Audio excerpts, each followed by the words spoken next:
¿Qué tal, amigos? Muy buenos días, buenas tardes, buenas noches, o en el momento en el que nos estén sintonizando. Aquí estamos con el queridísimo Sebastián Porrini, a quien automáticamente voy a saludar. Señor Porrini, ¿cómo le va? ¿Cómo le va, señor Ortega? ¿Todo Vamos bien, bien? aquí estamos bien, aquí ya apechugando estos primeros fríos fuertes de un Mm, invierno que se anuncia feroz. Y bueno, exacto. aquí en Buenos Aires, Argentina, por lo menos nosotros pertenecemos al AMBA, como es de público conocimiento, bueno, retornando un poco al nuevo aislamiento, a la nueva normalidad, Sí. así que tendremos última página vía virtual para Zoom. rato, me parece. Ay, Dios, sí. Ojalá este año Extraño mucho, ¿eh? podamos, sí, ojalá este año podamos volver al Mm. formato fundacional.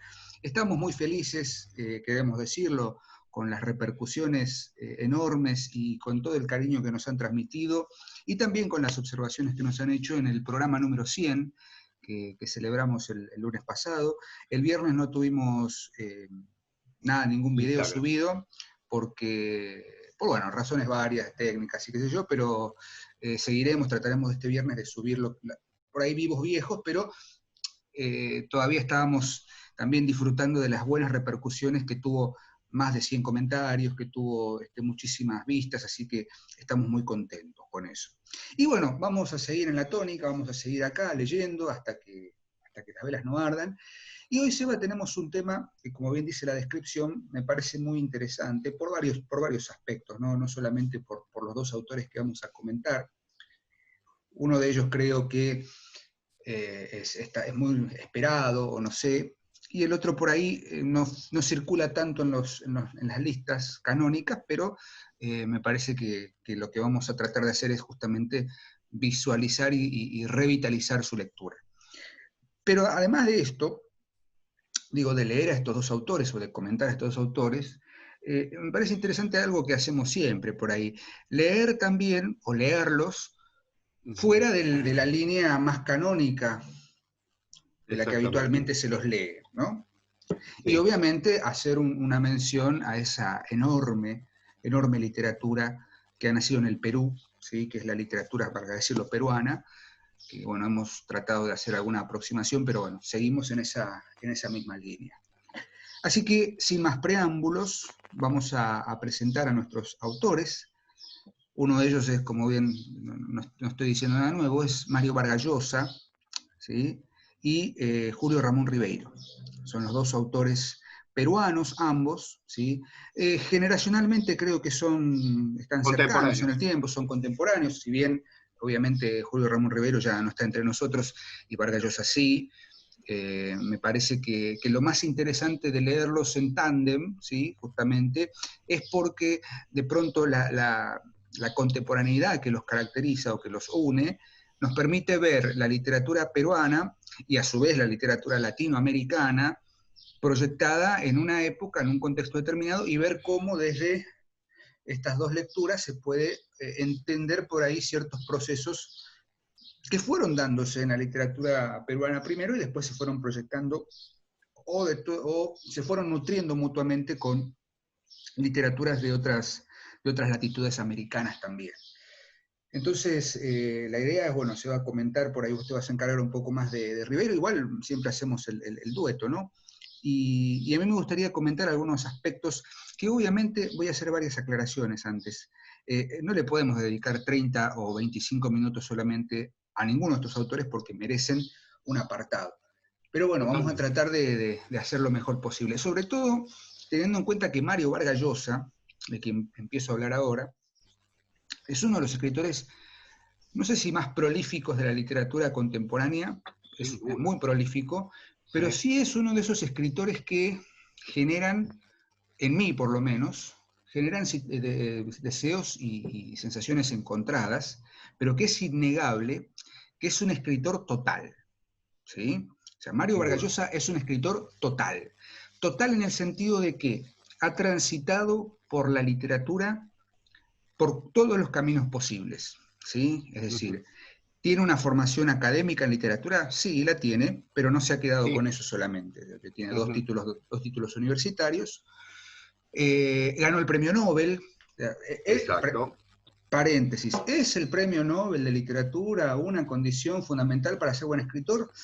No No, vamos a discutir eso, creo que no, no. pero valga decirlo, es un reconocimiento como así ¿Qué importante te en el parece? mundo, pasa a la historia, Claro, ¿no? Premio sí. Nobel de Literatura en 2010. Pero además de todo, Vargas Llosa ha sido un escritor que, digamos, se hizo fuerte su nombre durante el boom de la literatura, el famoso llamado boom de la literatura hispanoamericana, que en realidad fue un movimiento editorial más que un boom literario en sí mismo, y acá es donde quiero hacer la primera mención de lo que decimos correr un poco la lectura de lo habitual. Vargas Llosa pertenece a los escritores del boom, sí, porque cronológica y geográficamente estuvo ahí en los años 60 escribiendo, fue impulsado por, ¿cómo se llama? Carmen Balcells, que la tengo acá apuntada, la famosa Sí, agente literaria española, sí, que espoloneó y fue casi mecenas de algunos de los grandes escritores que pasaron a la historia como fundadores o exponentes del boom. Pero exacto. mucho antes de ser, digamos, tutelado por este movimiento editorial o ser impulsado por este movimiento, ya Vargas Llosa era un escritor o era un lector sobre todo, que venía prometiendo mucho, ¿sí? Su primera obra, que fue una obra de teatro en realidad, eh, no me acuerdo el La nombre, señorita Tacna. no, la huida del Inca, creo. Algo así era, Ajá. o Escape del Inca, pero los suscriptores seguramente van a darme una mano. Fue una obra que él escribió cuando tenía 16, 17 años, más o Claro, menos. claro. Y ya su vida de lector y su contacto con Europa empezó muy joven, porque él, Sí. luego de licenciarse en su primera carrera, obtuvo un doctorado, o sea, obtuvo una beca para estudiar en la Universidad Complutense, así que se fue a Europa y básicamente desde sus primeros años, o primera juventud, él vivió y vive entre Europa y Perú y Lima. Entonces digo, antes de la década del 60, ya Vargas Llosa era un escritor que tenía condiciones fundamentales para trascender los límites y las fronteras nacionales, y con una literatura que tuvo varias etapas, ¿no? Entonces, ¿con qué nos vamos a encontrar con Vargas Llosa? Primero con un escritor, y acá otra aclaración, olvidemos toda la cuestión política, aunque en Vargas Llosa es inevitable caer en Totalmente. ella por un Sí, hecho sí. histórico. Ustedes saben que Vargas Llosa, si bien comenzó siendo un personaje muy asociado a la izquierda de su país, al marxismo sobre todo, que él mismo después desmiente, no es que desmiente, digamos, hace una observación sobre qué tipo de marxismo seguía él en Perú. Recomiendo que vean las entrevistas en las que él habla de eso, es mucho más rico escucharlo en primera persona.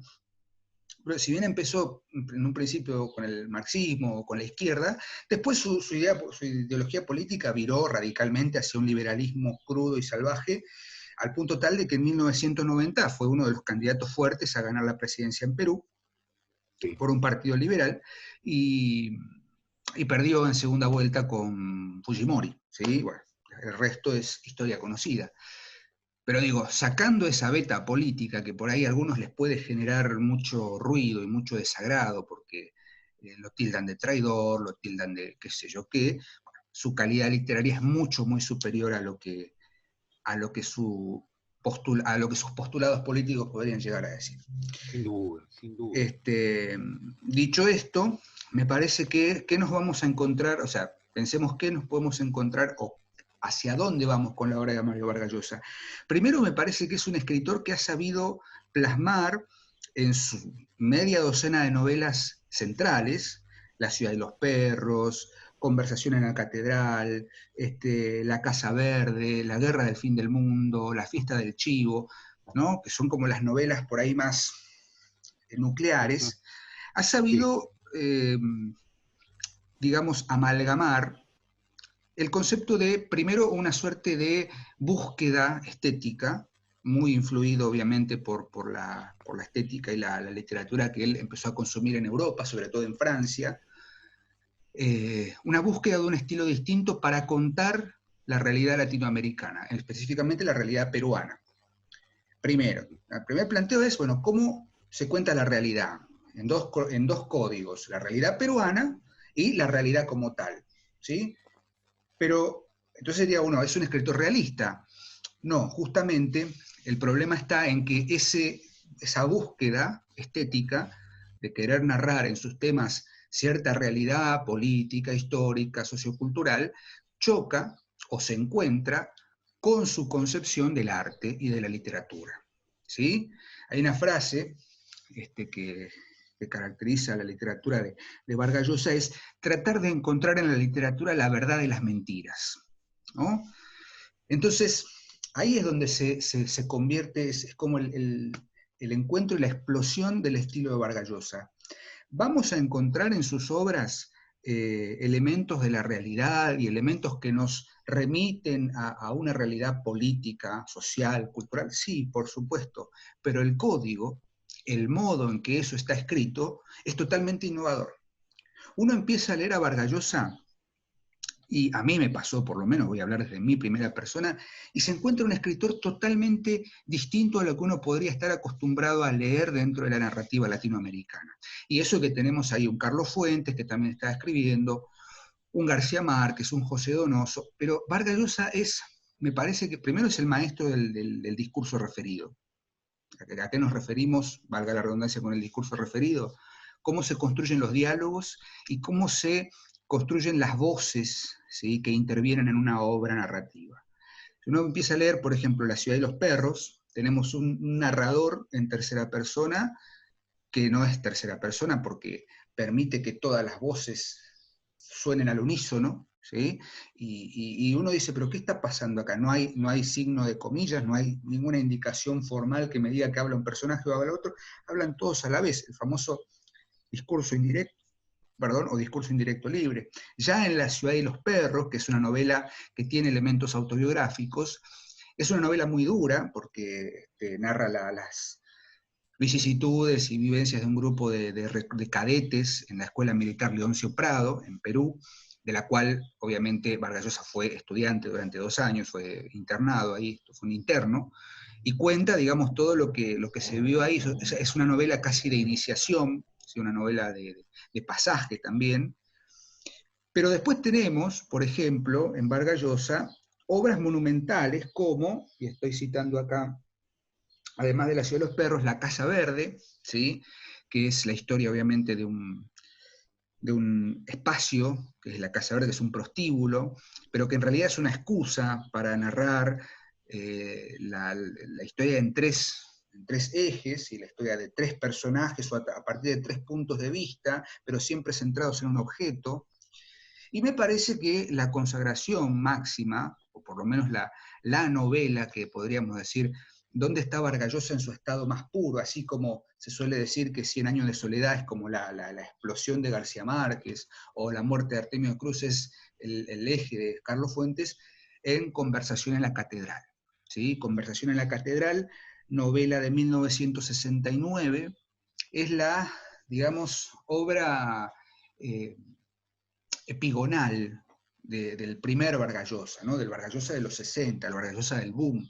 Después obviamente tenemos, a mí me gusta mucho La tía Julia y el escribidor, por ejemplo, del 77, que es muy simpática y que a la vez tiene estos elementos de la realidad por un lado, pero de cómo contar esa realidad a partir del encuentro entre lo ficcional como postulado verdadero, pero de una mentira. No sé si es claro lo que digo, ¿no? Es decir, incluso en un tono muy parecido, Diego, a Pantaleón. bueno, te iba a mencionar Pantaleón, me parece una novela divertidísima, Pantaleón y las visitadoras.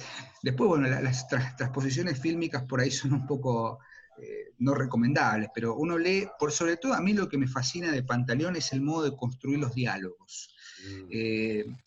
Yo sigo pensando esto, yo te lo decía en algún momento, a mí me pasa con Vargas Llosa, que es un autor que... porque tuve la primera experiencia de lectura que yo tuve de Vargas Llosa fue, obviamente, cuando era una persona estudiante de profesorado, ni siquiera en la secundaria. O sea, yo no leí La ciudad de los perros en el secundario, la tuve que leer encima obligado en una materia horrible que era Teoría Literaria 3, y nos hacían leer cierta literatura desde el código psicoanalítico, bueno, y odié mi primera lectura de Vargas Llosa, me pareció una tortura. Pero después, ¿sí? Después cuando en otra materia nos hicieron leer Pantaleón y las visitadoras, ahí fue como si este tipo puede escribir lo que para mí era un bodrio, que obviamente no lo es, que era La ciudad de los perros, que después obviamente cuando lo releí con otra mirada dije, bueno, no, acá hay algo distinto, un poco Claro. más maduro. Después leo Pantaleón y las visitadoras y digo, bueno, acá hay algo más interesante. Entonces empecé a indagar.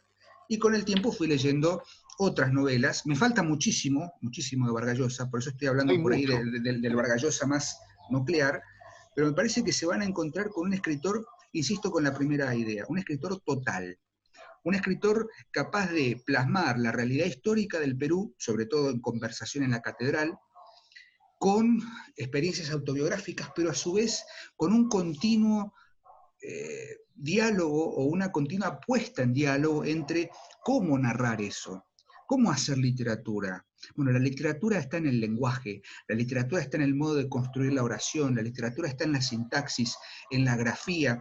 Yo quiero citar el inicio de la Conversación en la Catedral, que el mismo Vargas Adelante. Llosa afirma que es la novela que más le costó escribir, porque Conversación en la Catedral básicamente es eso, es un diálogo entre dos personajes. Un día se encuentran dos personajes en el bar La Catedral, en Lima, y empiezan a dialogar y se conocen de años A. Y a Sí. partir de ese diálogo, de esa conversación, se construye una revisión del pasado de uno de esos personajes y la relación que ambos han tenido, sobre todo con la figura paterna de uno de ellos. Y ahí es donde uno dice, bueno, ¿cómo puede ser que a partir de un diálogo se construya una novela monumental? ¿No? Se construye un universo absoluto. Bueno, Exacto. Conversación en la Catedral es eso. Yo voy a leer la primera parte, que la tengo acá seleccionada, y que dice así, para que vean también el estilo. Desde la puerta de la Crónica, Santiago mira la avenida Tacna, sin amor. Automóviles, edificios desiguales y descoloridos, esqueletos de avisos luminosos flotando en la neblina, el mediodía gris. ¿En qué momento se había jodido el Perú? Los canillitas merodean entre los vehículos detenidos por el semáforo de Wilson, voceando los diarios de la tarde, y él echa a andar, despacio, hacia la colmena. Las manos en los bolsillos, cabizbajo, va escoltado por transeúntes que avanzan también hacia la Plaza San Martín. Él era como el Perú, Zabalita, se había jodido en algún momento. Piensa, ¿en cuál? Frente al Hotel Crillón, un perro viene a lamerle los pies. No vayas a estar rabioso, fuera de aquí. El Perú jodido, piensa. Carlito jodido, todos jodidos, piensa. No hay solución. Ve una larga cola en el paradero de los colectivos, a Miraflores, cruza la plaza y ahí está el Norwin. Hola hermano, en una mesa de Barcela, siéntate Zabalita, manoseando el chilcano y haciéndose lustrar los zapatos, le invita un trago. No parece borracho todavía, y Santiago se sienta, indica al lustrabotas que también le lustra los zapatos a él, listo jefe, ahorita jefe, se los dejaría como espejo jefe. Bueno, la novela continúa. Pero fíjense ustedes, y vos, Eva, obviamente lo podés notar, que la pregunta inicial es en qué momento se habrá jodido el Perú, ¿no? Y ahí hay un Claro. paralelismo absoluto entre el punto de vista de quien va a ser el eje de la narración, que es Santiago, y digamos, el paralelismo con el Perú. Hay algo jodido en el Perú de los años 60, como hay algo jodido en el propio Santiago internamente. Y ese paralelismo que se va dando en una conversación a la vez, que es alguien Ujú. paralelamente dialogando con alguien, se va a construir durante toda la novela hasta, bueno, un clímax y un final que es tremendo en ese sentido. Pero la arquitectura narrativa de Vargas Llosa está sostenida en principios fundamentales, en paralelismos, ¿sí? Diálogo en la catedral, la ciudad y los perros, la tía Julia y el escribidor, la casa verde, es decir, son estructuras sintagmáticas que tienen cierto paralelismo, cierto dualismo, por ejemplo, sobre todo, insisto, en las primeras novelas. De hecho, en la tía Julia y el escribidor también tenemos la mirada de Pedro Camacho, el personaje que es el novelista, Exacto. el libretista de radioteatros, que construye toda una historia y las vive, además de actuarlas, las vive como si fueran Claro. reales. Me acuerdo de Onetti ahí, de fondo, ¿no? Claro, La cosa claro. ahí presente. Y por otro lado, la tía Julia y la historia de Varguitas, el narrador que se enamora de ella, que además, por otra parte, es autobiográfica, ¿no? Porque Vargas Llosa a los 19 años se casa con una tía política, Julia Urquidi, y digamos es a quien le dedica el libro, ¿no? La tía Julia, el escribidor, que después ella le contesta en una novela, bueno, no sé. Claro. Otro tema aparte, la vida amorosa de Vargas Llosa es para intrusos en la literatura, Sí, si se quiere. Ahí claro, claro. hablemos, ahí No es tenemos nuestro caso, claro. para hablar, pero no vamos a tocar ese tema. La cuestión es Exactamente. esta, y sintetizo porque estoy monopolizando la palabra. Vargas Llosa, un escritor que ya en esa primera frase que leímos, o en ese primer diálogo que se construye sin ninguna comilla, sin ninguna marca textual, sino que todo interviene junto, pareciera ser que hay un caos narrativo o que hay un caos estructural, pero no. Vargas Llosa es un escritor que además es un excelente crítico, porque es un excelente lector, si bien uno puede disentir, pero es innegable que ha leído una Totalmente. eternidad y que ha sabido hacer de esas lecturas un modo de leer y de escribir, admirable. Me parece que es un escritor en el que uno puede encontrar estilos narrativos, innovaciones narrativas que son magníficas y que además nos permiten entender que esa tan llamada literatura latinoamericana no solamente se circunscribe al movimiento editorial que fue el boom, sino que es, como decimos siempre, anterior.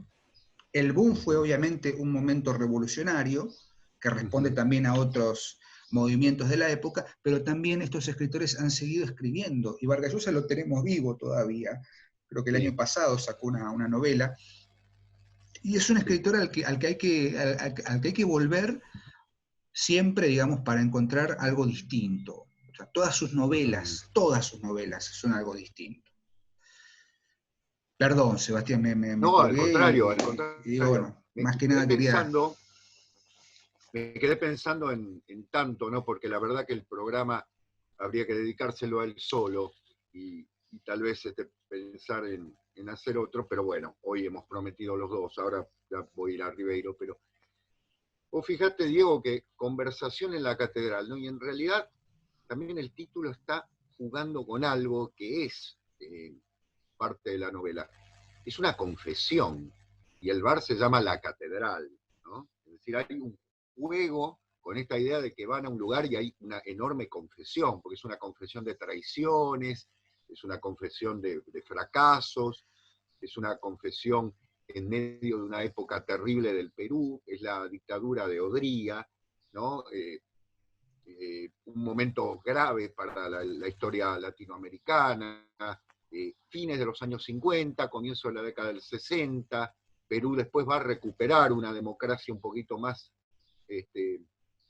más digna, la va a volver a perder, va a venir un proceso revolucionario, es decir, hay una constante en la literatura peruana que tiene dos caminos, Diego, que me parece interesante nombrarlo. Viste que uno piensa en la literatura peruana y me parece que es muy marcado, así como en Buenos Aires, es Buenos Aires contra el interior, ¿no? En algún caso en Argentina, en algún caso, no quiero decir en todo, pero en Perú está esta idea de la costa, ¿no? Y está esta idea de la sierra, que lo andino, que ha marcado dos grandes tendencias de la literatura, ¿no? La literatura indigenista, que tiene su marca en Arciniegas, que tiene su marca en Ciro Alegría, que son enormes escritores, enormes productores, y de pronto la literatura más limeña, ¿no? Esa literatura más de ciudad, claro, marcada por ese quiebre que es justamente los Andes, ¿no? Que marca una tendencia hacia dos miradas muy grandes en el Perú. Y justamente los dos estamos hablando de dos escritores que son muy limeños, ¿no? Estamos con Vargas Llosa, pero Vargas Llosa, como vos bien decías, se despega del Perú en algún momento, porque estoy pensando, por ejemplo, en una novela que vos nombraste, que para mí es una joyita, que es La Guerra del Fin del Mundo, ¿no? Mirá Novela, cómo nos leemos la mente, Porrini, porque mientras vos hablabas de estas convulsas, estaba pensando en esa novela. exacto, esa novela que es genial, que viene a ser una relectura de Los Sertones de Euclides de Acuña, Por ¿no? supuesto. De Acuña, que es un texto colosal de la literatura de Brasil, en un momento muy particular, porque realmente lo que vivió Brasil en ese momento es algo tan extraño, ¿no? Sí. Es una reacción contra la modernidad desde un punto de vista medievalista muy rara, muy... Te invito a que hagamos un programa, si te parece, sobre ese momento. Acá lo estoy pensando en el momento, Sí, sobre sí, sí, sí. la Guerra do Canudos, tan conocida, Exactamente, porque me sí, parece que vale sí, la pena, ¿no? totalmente, Se me hace agua la boca para hablar exactamente. de los Se puede hablar, sertones. exacto, de Los Sertones, que es un texto que es el Facundo de Brasil, digamos, para intentar entendernos desde el punto de vista de lo... Para los que por ahí nos preguntan, que citamos libros, ¿viste? Y se pierden, estamos hablando de los sertones de Euclides da Acuña, que vos Está estás comentando. traducido, ¿eh? Ujú. Está traducido, yo tengo una edición de la editorial Plus Ultra, que si la llegan a encontrar está bastante bien traducida, porque es un texto de la literatura brasilera de 1904, o sea, tiene todavía un portugués bastante aportuguesado más que abrasileñado, pero muy interesante, que ya hablaremos de él, ¿no? Pensaba, digo, en esa literatura que también hace Vargas Llosa saliendo del Brasil, y vos citabas otro de los grandes textos, que para mí es una gran novela, que es La Fiesta del Chivo, Bueno, ¿no? está el chivo ahí, Claro, que se la ubica dictadura de dentro de Trujillo. esta tradición, claro, se ubica dentro de esta tradición de lo que llamaríamos, si me permitís el término, la literatura de dictadores, la novela de dictadores, ¿no? Que tiene su inicio fundamentalmente en Ramón del Valle Inclán, ¿no es cierto? En Tirano Banderas, Tirano y Banderas que y en Asturias, señor presidente. claro, e inmediatamente El Señor Presidente, ¿no? Que es la gran novela latinoamericana sobre la dictadura, y que después tenés a Carpentier con El recurso del método, a El García acoso. Márquez, El acoso, perdón, a García Márquez con El otoño del patriarca, ¿no? Y que tenés a Julio Ramón Ribeiro, también con su novela Cambio de Guardia, que es también una lectura sobre el personaje del dictador, el típico dictador latinoamericano, ¿no? Que ha dado tanto en América Latina para hablar, porque bueno, hemos padecido dictaduras tan siniestras y tan lamentables, ¿no? En muchísimos sentidos. Pero vos Eh, fijate, Seba, que vos sí, estás haciendo una referencia y uno se me va la lengua, ¿no? Esa literatura dictadora y sobre todo la guerra del chivo, iba a decir, la fiesta la del fiesta del chivo, chivo, la estoy claro, pensando me quedé con la guerra del fin del mundo. la guerra La del fiesta fin del del mundo. chivo, eh, esa, o sea, no es una literatura de denuncia, No, no, no, no. no es una obra poderosísima, Durísima, durísima aparte, sobre todo por lo que se especula, ¿no? Porque hay una violación, hay una cosa por supuesto. Urania, ¿no? La protagonista y demás. Pero hay Exacto. un manejo del estilo y un manejo del lenguaje que es admirable y que uno puede Ujú. entender ese periodo sin de pronto caer en una literatura, como bien decía, de denuncia o de toma de postura, qué sé yo. Vale mucho más el valor estético de la obra y que es Sí, a sí, partir de eso sí, llevarnos sí. a ese contexto. Eso creo que es Vargas Llosa. Porque uno puede decir, bueno, tipo muy rabioso como Vargas Llosa en sus ideas políticas podría haber escrito algo mucho más comprometido, entre comillas, Sí, o sí, con una no. intención. Y no, no. Es una No, obra no, bueno, magnífica. es una obra magnífica en ese sentido. Ahora, vos fíjate que para un poco cerrar el tema de Vargas Llosa, ir al querido Julio, ¿no? Yo le tengo un enorme cariño a Julio Ramón Ribeiro. Vos decías la cantidad de novelas, y como en todo escritor que escribe mucho, evidentemente hay cimas y cimas con S, ¿no? Están las dos cosas. Claro, porque estoy pensando, por ejemplo, vos nombraste las tres grandes novelas, yo agregaría a las que vos dijiste, que están muy bien, ¿no? La Guerra del Fin del Mundo y de pronto La Fiesta del Chivo, agregaría como grandes novelas Pantaleón, que me parece una genialidad, La Tía Julia y el Escribidor, como vos decís, y después me parece que hay algunas novelas en las que la cosa empieza a caer, ¿no? Los Cuadernos de Don Rigoberto, ¿sí? Algunas novelas que son un poquito, El Hablador, ¿no? Que son un tanto, me permito decirlo así, densas, ¿no? Pero densa por nada. Que entiendo que Vargas Llosa tiene que hacer en su obra constante, en su trabajo constante, porque es un gran trabajador de la literatura, valga decirlo. Él trabaja todos los días, ¿no? Él cuenta que su vida está asignada a la mañana para escribir los textos para distintos diarios, porque viste que publica notas en todos los diarios del mundo, ¿no? En Y a veces diarios, dice, claro. a veces dice cualquier cosa, vamos a decirlo también. Barbaridades, sí. A veces dice Sí, sí, cualquier sí. barbaridad. A veces... Por supuesto. Y hay veces en que es genial, ¿eh? Hay veces en que es genial. Eh, su gran obra ensayística, porque para mí la verdad de las mentiras me parece uno de los grandes textos para reflexionar sobre la literatura, amén de su trabajo sobre Flaubert, ¿no? La orgía perpetua. Y la orgía perpetua. Y después una serie de novelas en las que vuelve a la peruanidad, por decirlo de alguna manera, como el caso de Lituma en los Andes, ¿no? Que son textos que uno diría, están bien escritos, sí, por supuesto, pero que no pasan de cierta primera acción, ¿no? Yo dejaría de lado, de pronto, las grandes novelas de él. Ahora, Diego, acá otra vez uno vuelve a ser un poco duro. Yo creo que también son novelas que están escritas con un artificio muy particular para hacer un juego literario muy grande. Por ejemplo, Conversación en la Catedral, creo, es una novela que tampoco es la acción, ¿no es cierto? Hay que ir con una actitud reflexiva muy grande, ¿no? Y con Y La mucha Casa paciencia. Verde, con mucha paciencia. Y La Casa Verde también es una novela compleja, que cuando uno descubre los distintos tiempos en los que está narrado, bueno, evidentemente es una gran ayuda, ¿no? Es como tener al lado una especie de, ¿cómo decirlo?, de diccionario para intentar entender que esto está narrado en distintos momentos, ¿no? Casi más que un diccionario, un cuadro cronológico, ¿no? Para poder entenderlo. Yo me Y, permito aportar, sí.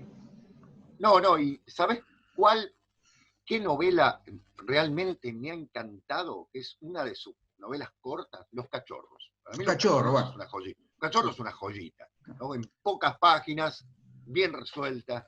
Sí, Los perdóname. cachorros que tiene una referencia directa a la ciudad de los perros, ¿no? Los perros, los cachorros, Totalmente. ¿no? Es decir, Claro, esa, exacto. esa idea de su... Yo creo que esos 2 años en el Colegio Militar Leoncio Prado, Lo marcaron. que él siempre que hay una entrevista los nombra, el Leoncio Pradismo, como lo dice él, ¿no? Claro, O los Leoncio Pradistas. claro. Yo sugiero, invito, porque aparte Vargas Llosa tiene una oralidad muy amena, muy amena, Sí, sí, sí. tiene un acento muy acogedor, ¿no? Si uno lo escucha hablar Sí, y se siente como, es imposible no acordar con él, a menos de que por por ahí algunas supuesto. ideas políticas que ha dicho, sobre todo en los No, por últimos supuesto. 10 años, Sí, son realmente discutibles. Uno lo escucha a Vargas Llosa en todas las millones de entrevistas que hay en YouTube, y las pueden buscar y las pueden ver. Por suerte tenemos mucho documento audiovisual. Es un tipo que siempre cuenta esos años en el Leoncio Prado con cierta, no nostalgia, sino como diciendo, yo ahí me inicié, ¿no? Es decir, claro. una anécdota muy breve, ¿no? Que él ahí empezó a escribir novelitas eróticas para sus compañeros cadetes, y que Exacto. ahí empecé a vivir de la literatura porque me pagaban con cigarrillos, dice. Claro, Entonces yo escribía y tenía un agente literario, un compañero, un cadete, que vendía mis obras a los enamorados muy que le mandaban. gracioso, sí. Y es muy divertida esa anécdota. Yo creo que Sí, Vargas Llosa es un tipo que ha vivido feliz, me sí, parece. sí. Independientemente, insisto, de que ha tenido momentos, sobre todo en su vida amorosa, pero es un escritor insisto, total, que ha vivido de la Sí, literatura, sí, que sí. vive de la literatura, pero que también nos marca un modo de entender la literatura como oficio, ¿no? Exacto, exactamente. Bueno, y si te parece, para no alargarnos tanto, vamos al querido Julio Ramón. Julio Ramón Ribeiro, Diego, nació en 1929, o sea, 7 años mayor que Mario Vargas Llosa, y murió en 1994, a los 65 años, en plenitud. Una pena, ¿no? Porque don Julio Ramón era un gran escritor. Tiene 3 grandes novelas, que son Crónica de San Gabriel, Los Geniecillos Dominicales y Cambio de Guardia. La última la nombré recién, ¿no? En relación con la serie de dictadores, las novelas de dictadores. Pero la gran obra de Julio Ramón Ribeiro, yo creo que pasa por la cuentística. Ese escritor o sea, Julio Ramón Ribeiro empezó a escribir muy joven, allá por la década del 50. Sus primeros cuentos son del año 50, 51, o sea, tenía 20, 21 años, que va a recoger en un libro muy particular. ¿Por qué lo digo? Digo, porque él empieza a publicar en los años 50 y en la década del 60. Pero en 1972 reúne 7 libros de cuentos. Fíjate vos la cantidad, ¿no? 7 libros de cuentos en un solo libro que se va a llamar La Palabra del Mudo, ¿sí? Y que te quiero leer por qué se llama La Palabra del Mudo. Porque lo dice él muy, muy notablemente. Yo lo tengo en 3 tomos, porque realmente es, mira lo que es esto, ¿no? Este es uno de los tomos. Dice, ¿por qué La Palabra del Mudo? Porque en la mayoría de mis cuentos, hablando él, se expresan aquellos que en la vida están privados de la palabra, los marginados, los olvidados, los condenados a una existencia sin sintonía y sin voz. Yo les he restituido este hálito negado y les he permitido modular sus anhelos, sus arrebatos y sus angustias. Es decir, él, habiendo publicado una serie de libros, los recoge en uno solo, ¿sí? Como si fuese una especie de gran antología, libros entre los cuales está, por supuesto, Los Gallinazos sin Plumas, que es el primer libro de Julio Ramón Ribeiro, Cuentos de Circunstancias, Las Botellas y los Hombres, ¿sí? 3 historias sublevantes, Los Cautivos, El Próximo Mes me nivelo, mirá qué título, ¿no? El Próximo Mes me nivelo, y finalmente, el que yo creo que es uno de los, no solo de los libros, sino que uno de los grandes cuentos de la literatura latinoamericana, es un cuento un poquito más largo, que es Silvio en el Rosedal, que es un texto colosal. Pero me voy a detener en un par de cuentos, pero sobre todo en el estilo, ¿no? de Julio Ramón Ribeiro. ¿Qué hace? ¿Qué es lo particular de Ribeiro? Yo creo que lo particular está en que Ribeiro escribe con una sintaxis muy simple, Diego. Es muy llano, tiene diálogos hermosos, naturales. ¿Viste cuando un escritor, el diálogo fluye de manera que pareciera que estamos en la conversación? No es que es algo arquetípico, porque es algo que está forzado, o que nace de un digamos así, de un retorcimiento de la situación, sino que nace del fluir propio de la acción. Pero que trabaja desde el punto de vista de qué. Bueno, ahí viene el tema, que me parece que es lo que lo une con cierta tradición muy peruana, que tiene que ver con los grandes cuentistas peruanos de Lima, ¿no?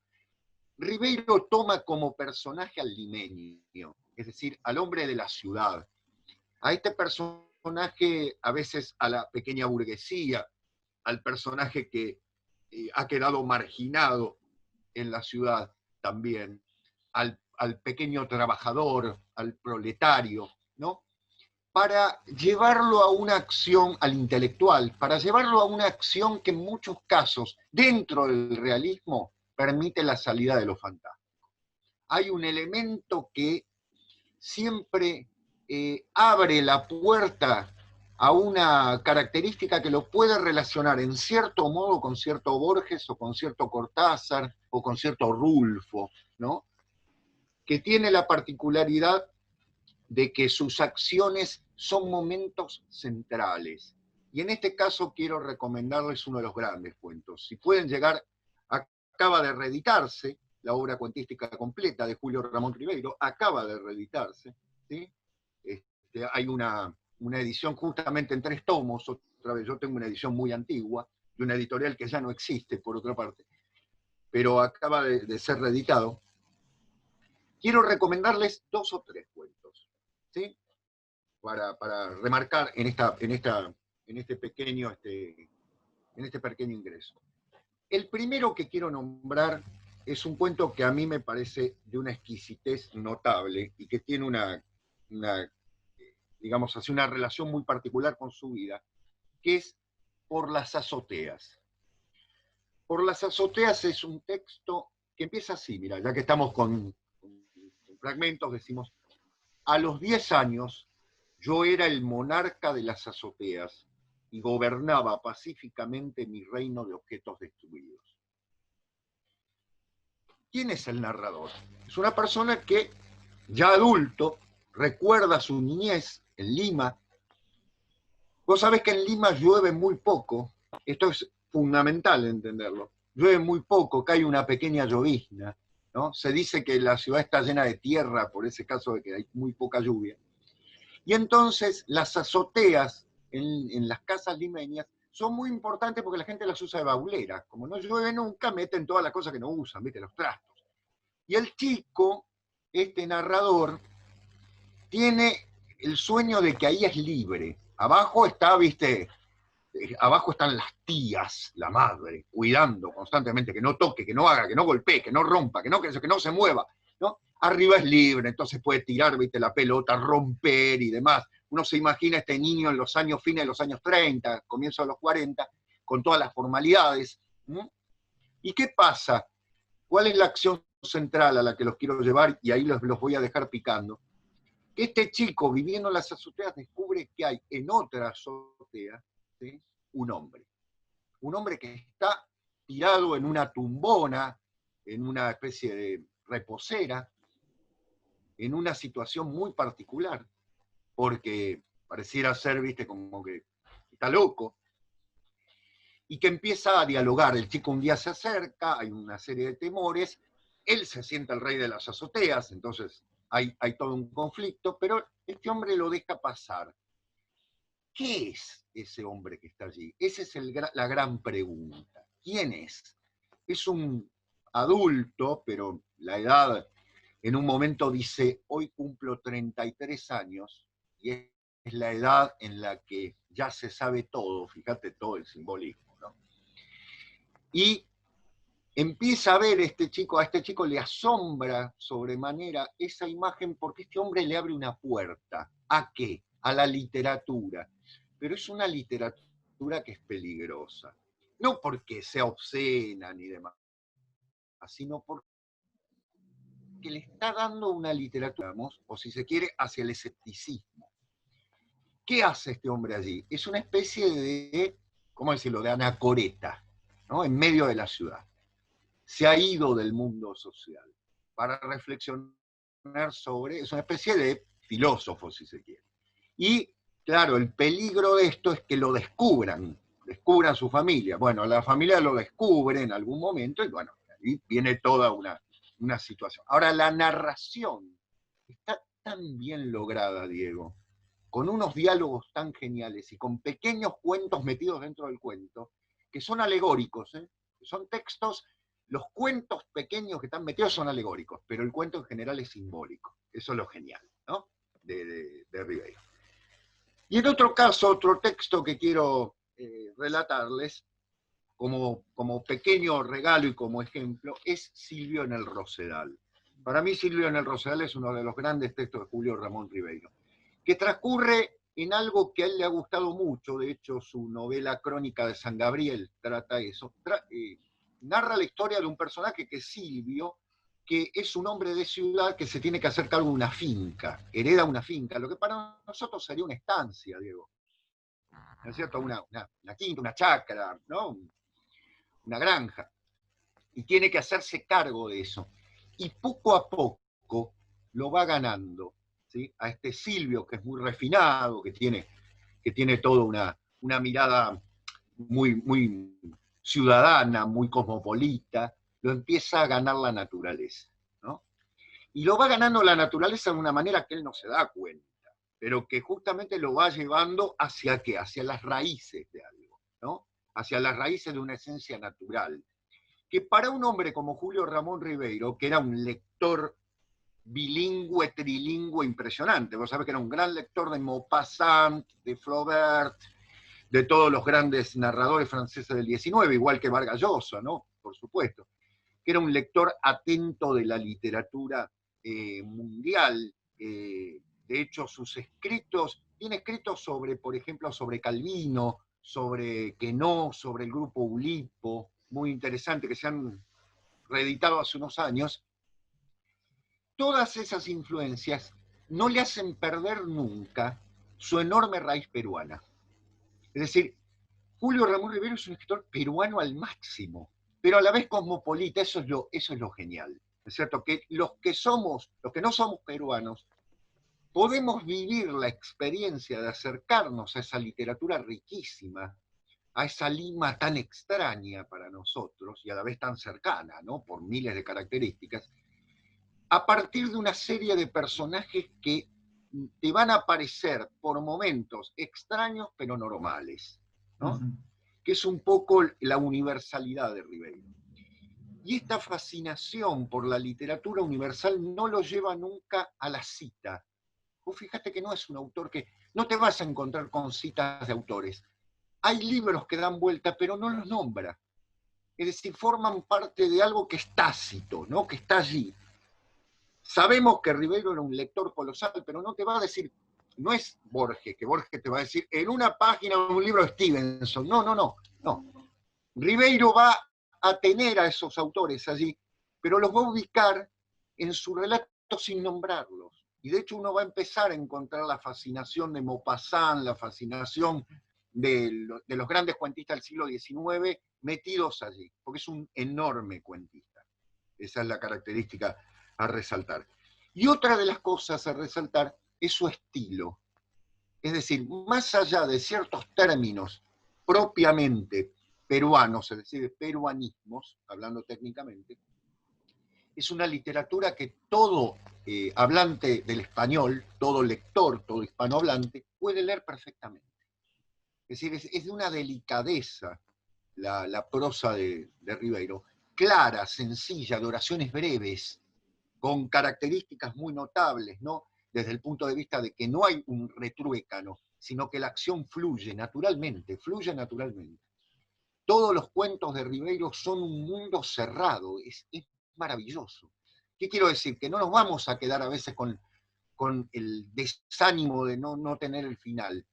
En algún caso, como por las azoteas, hay un final, pero uno termina por decir, bueno, ¿y este chico? ¿No? Porque está esa idea de que lo ha marcado ese personaje, le ha puesto luz sobre su vida. Y si bien siguió escribiendo y obtuvo el Premio Nacional de Literatura y obtuvo el Premio Juan Rulfo, Ribeiro, yo diría que a partir de los años 70, cuando publica este libro, sus últimos cuentos ya empiezan a ser casi repetitivos. Es decir, logró una cima, ¿no? Logró llegar a una autoconciencia, diríamos en algún sentido, que es el trabajo con los personajes más comunes de la vida de una Lima tan rica. Es decir, frente a la literatura indigenista, de muchísimo valor, de Arciniegas, ¿no es cierto?, de Ciro Alegría, que decíamos antes, Ribeiro vuelve la mirada sobre Lima, sobre el hombre de la ciudad, sobre el hombre oscuro de la ciudad, a quien nadie le presta mucha atención en muchos casos.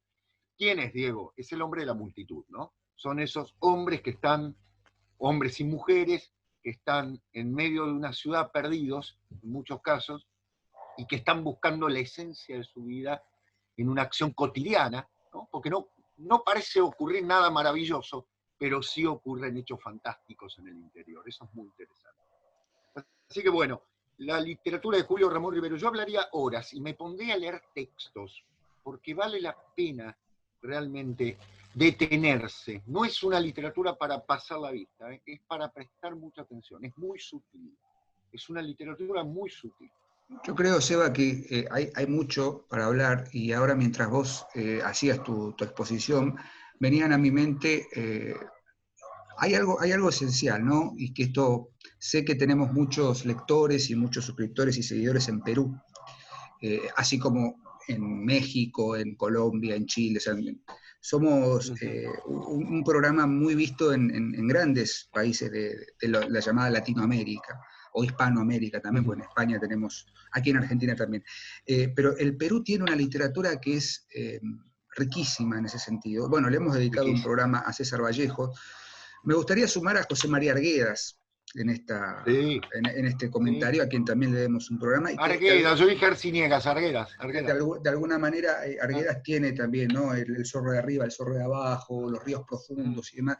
Eso era una literatura que también eh, está a caballo entre esta mirada de la ciudad y del indigenismo y sí, demás. Pero me parece que es una literatura que nos abre muchísimas puertas. Vos fíjate que vos hablabas esto de la ciudad, digamos, ¿cómo decirlo?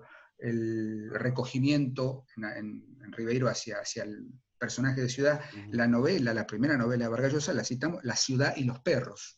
¿No? Los perros claro, como estos claro. cadetes, esta mirada en tan... De hecho, La tía Julia y el escribidor también ocurre en Conversación en la Catedral de Vargas Llosa, sucede en el centro de Lima, pero no es una literatura que solamente pueda ser codificada o leída en código peruano, por así decirlo. Mm, Y pienso, por exacto, ejemplo, que sucede algo muy similar con Augusto Roabastos, por ejemplo, claro, claro, que tiene obviamente una pertenencia muy fuerte a la literatura del Paraguay y a la realidad paraguaya, pero que es un escritor que puede leerse por fuera de esa coyuntura política, cultural y demás. totalmente, Sí, pienso en El Fiscal, por ejemplo, ¿no? La novela El claro. Fiscal, o mismo, qué sé yo, Los cuentos del trono entre las hojas y demás.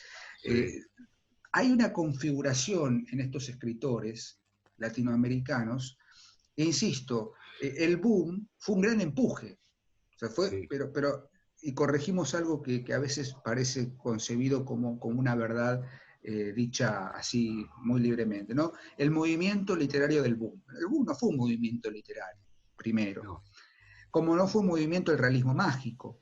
Es decir, claro, el realismo mágico queda así, chiquitito, cuando leemos los claro, cuentos de Ribeiro o las grandes novelas de Vargas Llosa o las grandes novelas o los cuentos también de Carlos Fuentes o sí. insisto, José Roabasto, Donoso, José Donoso, claro, ¿verdad? El obsceno pájaro de la noche me parece una novela tremenda. genial, sí. Este, La digo, Casa de Campo. claro, son autores que sí, sí, son conocidos en el mundo por Por el el boom. movimiento editorial y demás, pero hay algo más, hay algo más. Sí, sí, sí. Está la realidad histórica, cultural, pero también hay un manejo y un trabajo profundo con el estilo, con el modo de Sí, decir, con el modo de sí, construir. Vos decís, claro. bueno, Ribeiro tiene una sintaxis por ahí Va, más concisa, oraciones más breves, y Vargas Llosa de pronto te marea con los puntos de vista narrativos, pero claro. en el fondo, leídos con otra mirada, nos sumergen en una literatura absolutamente riquísima, absolutamente potente, y que por eso de alguna manera lo seguimos leyendo y lo seguiremos leyendo, ¿no? Eh, Sin caer de pronto en esta intención de decir, bueno, son representantes del indigenismo, son representantes de la identidad No, no, peruana no. o de la identidad X, ¿no?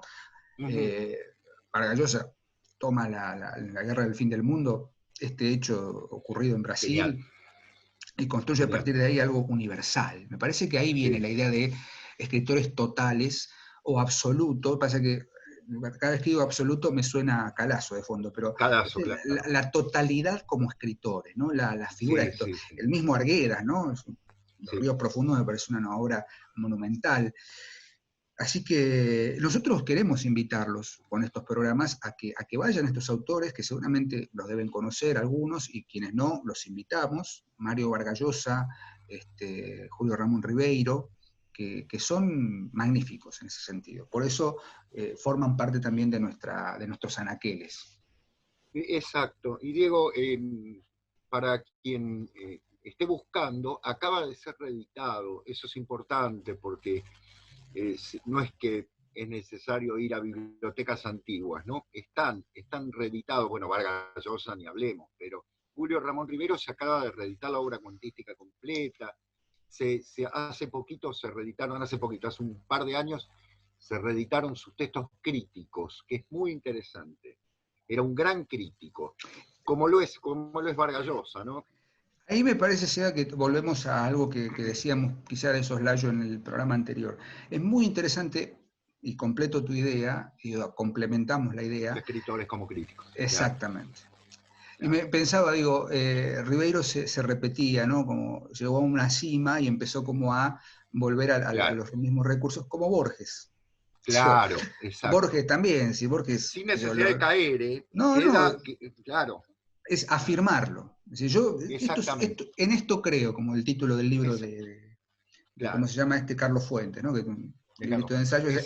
En esto creo, bueno, esto es lo que soy como escritor, y llegué a un punto, bueno, ahora hay que mantenerlo, porque es muy fácil. Es decir, bueno, yo llego a escribir Conversación en la Catedral y digo, bueno, listo, me retiro. ¿No? Bueno, hay que sostenerlo. No. Digo, Vargas Llosa sigue escribiendo, aún habiendo ganado el premio Nobel en el 2010, siguió publicando, El viaje del Celta, me parece también una de esas novelas en las que se recupera esa primera fascinación con el sincretismo del mundo, ¿no? El sincretismo pero no sincretismo en el sentido por ahí peyorativo, porque sincretismo es una cosa, un pastiche, ¿no?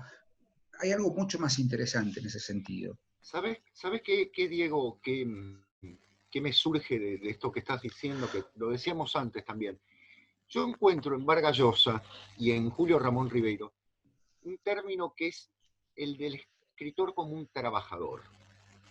Es decir, son escritores que trabajan. No son escritores de una inspiración de momento, ¿no? Escribieron una gran obra. Ojo, les tengo mucho respeto, ¿sí? Porque entiendo que puede haber pasado que tengas una inspiración, que escribas una gran novela o un gran libro de cuentos y ahí quedó. Bueno, perfecto. Todos también valoramos esto, ha pasado con grandes escritores. Estoy pensando, por ejemplo, en un autor del cual ya hablamos, que evidentemente sufrió una iluminación que le duró 2 o 3 años geniales, que es Juan Rulfo, ¿no? ¿Y quién va a decir que Rulfo es un escritor menor? Es un genio, es un genio. Y tiene un solo libro, porque la verdad es que tanto El Llano en Llamas como Pedro Páramo entran en un tomo y se terminó. Ahora bien, eso no quita la calidad de Juan Rulfo, es genial. Pero yo lo que encuentro en Vargas Llosa y en Julio Ramón Rivero son dos personas que son artesanos de la literatura, se sientan todos los días, a que salga o a que no salga. Y que eso es fundamental. Mucho. Lo mismo pasó que Julio Ramón Rivero publicó lo que publicó, es parte de lo que escribió. Y eso me parece estupendo. Es decir, cómo descartaba cosas que ahora han sido, en la obra completa, vos sabés, empiezan a buscar y publican, pero que también se descubren cosas muy buenas, pero que revelan que es un escritor que todos los días trabajosamente se sienta ante una máquina a exprimir las neuronas para intentar dar algo.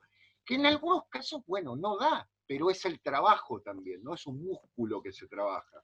Vos fíjate, Vargas Llosa, 5 días después, está en YouTube la entrevista, porque la estuve mirando, entre otras cosas, ¿no? para refrescar algunas ideas.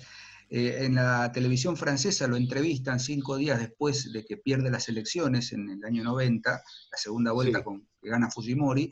El entrevistador le dice, bueno, ¿cómo se siente? ¿No? Está en francés la entrevista, pero está subtitulada, por suerte, que aparte Vargas Llosa habla un francés perfecto. Que dice, ¿cómo se siente? Le pregunta la entrevista. Me siento bien, dice. Evidentemente, dice, los electores peruanos han preferido que yo vuelva a la literatura y no me dedique a la política, ¿no? Está perfecto. Irónico, decir, no se van a privar de mi oficio literario. Y ahí es donde él dice, el oficio de escribir, el oficio de la literatura, que es, me emociona decirlo porque es como, es admirable, ¿no? Es admirable. Humildemente uno diría, qué bueno poder vivir de eso, ¿no? De la literatura. Totalmente, en el caso de yo, como escritores, en nuestro caso humildemente quizás como lectores, por lo menos lo hablo desde mi parte, pero bueno, es un mundo, ¿no? Es un mundo que abre muchas puertas. Así que... Es un mundo y es un trabajo.